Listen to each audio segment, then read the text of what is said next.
उत्तर प्रदेश में निवेश बढ़ाने के लिए योगी सरकार पूरा प्रयास कर रही है। निवेशकों को ये बताने का काम भी किया जा रहा है कि उत्तर प्रदेश में डेयरी, कृषि, फूड प्रोसेसिंग, आईटी सेक्टर में निवेश की असीम संभावनाएं हैं। यहाँ निवेश के लिए पूरा अनुकूल माहौल है। हमारे सहयोगी मनीष कुमार मिश्रा ने उत्तर प्रदेश के औद्योगिक विकास मंत्री सतीश महाना से एक्सक्लूसिव बातचीत की है।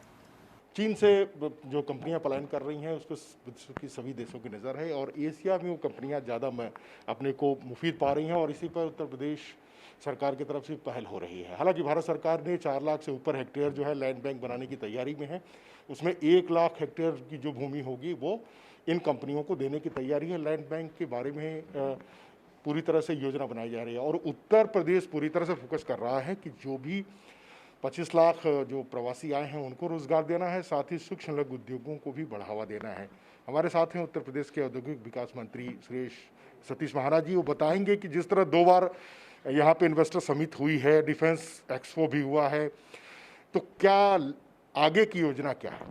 देखिए, उत्तर प्रदेश में इंडस्ट्रियलाइजेशन की एक नए विश्वास की शुरुआत हमारी सरकार उत्तर प्रदेश में बनने के बाद 2017 से हुई। सबसे महत्वपूर्ण बात थी कि यहाँ का लॉ एंड ऑर्डर सही हो। सबसे महत्वपूर्ण बात थी कि यहाँ पर एक माहौल बने, ईज ऑफ डूइंग बिजनेस हो। इसकी ओर ध्यान दिया गया इंडस्ट्री डिपार्टमेंट के द्वारा। मुख्यमंत्री जी ने निर्देश दिए और उन्होंने लॉ एंड ऑर्डर के ऊपर जो जीरो टॉलरेंस की बात कही मुख्यमंत्री जी ने, उसके कारण लोगों को विश्वास बढ़ा कि उत्तर प्रदेश एक महत्वपूर्ण डेस्टिनेशन हो सकता है। एडवांटेज यूपी को एक्सप्लोर करने की बात थी, एडवांटेज यूपी को शोकेस करने की बात थी। हम लोगों ने जो पहला इन्वेस्टर समिट किया, पूरे देश के विभिन्न राज्यों में जाकर मैं स्वयं गया, मुख्यमंत्री जी भी मुंबई गए। हम लोगों ने वहाँ पर जाकर उत्तर प्रदेश की एक छवि जो पिछले कई वर्षों से बिगड़ी हुई थी उसको बनाने का काम किया। हमने बताया कि उत्तर प्रदेश में सबसे बढ़िया हमारे पास एग्रीकल्चर की संभावनाएं हैं। हमने बताया कि हमारे पास सबसे अच्छा वाटर जो land, surface water, underground water की क्वालिटी हमारे पास बहुत अच्छी है। हमने बताया कि दूध में के प्रोडक्शन में हम सबसे आगे हैं। हमने बताया कि हम एनसीआर का इम्पॉर्टेंट पार्ट होने के नाते से हमारे पास आईटी इंडस्ट्री आ सकती है। हमने इस बात को भी एक्सप्लोर किया कि उत्तर प्रदेश में यदि कोई व्यक्ति आता है तो उसके लिए ईज ऑफ डूइंग बिजनेस के लिए हमने निवेश मित्र चालू किया। तो उत्तर प्रदेश में लोगों ने आना प्रारंभ किया और हम लोगों ने लगभग एक बहुत बड़ी संख्या में 4,28,000 करोड़ के एमओयू साइन किया। एमओयू साइन ही नहीं किए, 5 महीने के अंतर्गत एक ग्राउंड ब्रेकिंग करी और उसके 1 साल के अंतर्गत दूसरी ग्राउंड ब्रेकिंग करी। उत्तर प्रदेश में जेवर एयरपोर्ट आ रहा है। उत्तर प्रदेश में डिफेंस इंडस्ट्रियल कॉरिडोर की घोषणा आदरणीय प्रधानमंत्री जी ने करी। तो हर स्तर के ऊपर, हर तरफ एक जो नेटवर्क हम लोगों ने एक्सप्रेस वे का बनाने का काम शुरू किया मुख्यमंत्री जी के आदेश के ऊपर, पूर्वांचल में और बुंदेलखंड में। तो ये जो इंडस्ट्री के नाते से जो बैकवर्ड क्षेत्र थे उनको भी डेवलप करने का काम किया। तो इंडस्ट्रियलाइजेशन को हर स्तर के ऊपर हर क्षण माइन्यूटली वॉच करके इंडस्ट्रीज़ की hand holding, strong hand holding करके उनके सामने आ रही समस्याओं को दूर किया, उनके सजेशन को अपनी पॉलिसी में समाहित किया। उसके कारण आज उत्तर प्रदेश इंडस्ट्री। 2 सवाल हमारे हैं। उदय कोटक जो बहुत बड़े बैंकिंग सेक्टर के वो एमडी, उनका साफ कहना है कि भारत, चीन अगर फैक्ट्री का ये है तो बाकी मल्टीनेशनल कंपनियों का ऑफिस जो है वो भारत हो सकता है। उत्तर प्रदेश में 25 लाख लोगों को रोजगार देने की बात कही जा रही है। 16 लाख मजदूर प्रवासी श्रमिकों की मैपिंग हो गई है।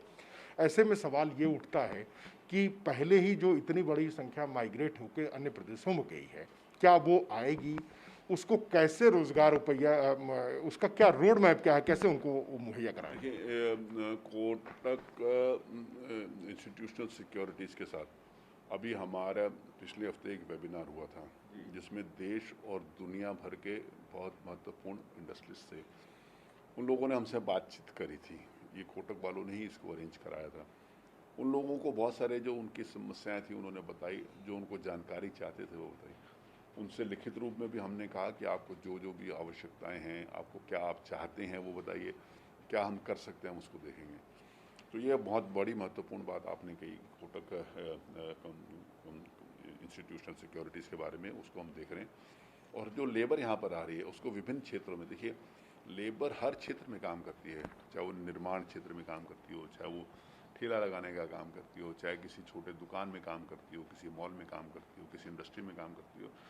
तो लेबर का बहुत वास्ट काम करने का एरिया है। सिर्फ इंडस्ट्री नहीं, इंडस्ट्री में लगभग 16% लेबर काम करती है। लेकिन उससे ज़्यादा काम लेबर छोटे कुटीर उद्योग में करेगी, ग्रामीण उद्योग में करेगी, मनरेगा में करेगी, हर स्तर के ऊपर लेबर काम करती है। तो उसको जो हमारा आधार है जो वर्तमान में चल रहा था, चाहे वो माटी कला बोर्ड के माध्यम से मिट्टी के सामान बनाने का हो, चाहे वो खादी के माध्यम से हो, तो खादी के हमारी फैक्ट्रीज जो थी कंबल बनाने की पिछले कई दशकों से पहले बंद हो गई थी, हम उनको रिवाइव करने की बात हो, तो हर क्षेत्र में हम उसके रिवाइवल की बात कर रहे हैं कि जहाँ पर भी हो सकता है वहाँ पर काम शुरू करें, वहाँ पर लेबर को काम दें, तो उससे एक अवसर मिलेगा, एक बूम मिलेगा उत्तर प्रदेश में इंडस्ट्रियलाइजेशन। एक अंतिम सवाल है कि लैंड बैंक को लेकर जो मैंने अभी आपसे कहा कि 4,61,000 हेक्टेयर भूमि की लैंड बैंक बनाने की योजना भारत सरकार द्वारा बनाई जा रही है, उसमें 1,61,000 जो लैंड बैंक है उसमें आंध्र प्रदेश, तमिलनाडु और वो राज्य हैं पश्चिमी जो भारत है, उत्तर प्रदेश उसमें नहीं है, तो क्या उत्तर प्रदेश में भी कोई योजना है? बहुत बड़ी लैंड बैंक है, उसको एक्सप्लोर करने की बात थी। पिछले दिनों ही मुख्यमंत्री जी ने सिर्फ लैंड से संबंधित एक मीटिंग करी थी। हम लोगों ने जो प्राइवेट इंडस्ट्रियल पार्क की एक योजना लेकर आए, पहले लगभग 150 एकड़ थी, उसको घटा के 30 एकड़ किया कि छोटे छोटे इंडस्ट्रियल पार्क छोटे छोटे स्थान के ऊपर लग जाए, ताकि हर जगह पे इंडस्ट्री लगे, हर जगह पे रोजगार मिले। उसको हम लोगों ने रिव्यू करके उसको हम लोगों ने चेंज करने की बात करी है। लैंड बैंक हमारे उत्तर प्रदेश में जो सरकारी भूमि है उनको हम उसकी मैपिंग कर रहे हैं कि कौन सा किस स्थान के ऊपर भूमि है जहाँ पर हम इंडस्ट्री के लिए ले सकते। बहुत बड़ा लैंड बैंक है हमारे पास, उसकी मैपिंग हो रही है कहाँ कहाँ पर हम इंडस्ट्री के नाते से सुविधाजनक हो सकती है, जहाँ पर हमारे एक्सप्रेस वेस हैं वहाँ उसके नज़दीक कौन सी हो सकती है, जहाँ पर बिजली आराम से पहुँच सके, जहाँ पर इंफ्रास्ट्रक्चर आराम से डेवलप किया जा सके। तो ज़मीन की उत्तर प्रदेश में कोई कमी नहीं है, ज़मीन आवश्यकता अनुसार जितनी भी इंडस्ट्रीज को जरूरत होगी हम उसको देने की स्थिति में। एक अंतिम सवाल चलते चलते, गंगा एक्सप्रेसवे कब से शुरुआत करेंगे आप?